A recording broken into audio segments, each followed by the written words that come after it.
Frustration tonight from residents of Northwest Indiana over skyrocketing utility bills. Now, we've been reporting on the growing backlash against the Northern Indiana Public Service Company, or NIPSCO, as some customers say their winter heating bills have doubled, even tripled. Today, a pair of Indiana lawmakers held an emergency town hall meeting to hear from those angry ratepayers. The good news is your voice is being heard. The legislators and the people in Indianapolis, they know that you are at the breaking point with these rates. Several dozen Northwest Indiana residents filled a Munster Union Hall Saturday for an airing of grievances over their NIPSCO utility bills. They achieved over $1.16 billion in profits, and yet we are paying for everything that they are building or thinking about building. Doing it again today. Residents have been protesting for weeks after receiving winter heating bills they say are sharply higher than what they've paid in the past. Last year, Indiana's utility regulator approved a significant rate hike, and Democratic lawmakers at Saturday's forum say the state has been too charitable.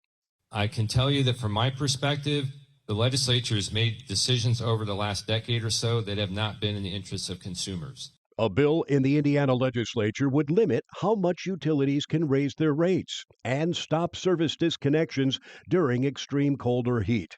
But it faces a tight deadline for passage. There's a bill in the Senate.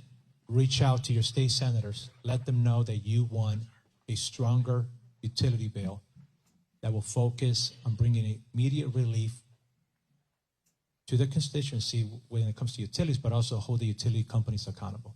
Residents also worry that rates will continue to rise because of the growing demand from the burgeoning data center business, those centers requiring massive amounts of electricity. But a state regulator told the crowd they should not be impacted.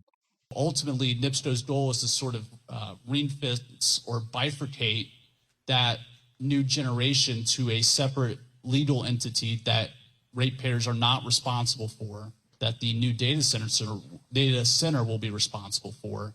All these utility poles you see put in and all these lines and transformers, that wasn't paid by NIPSCO. That's paid by my tax dollars because they got federal grants.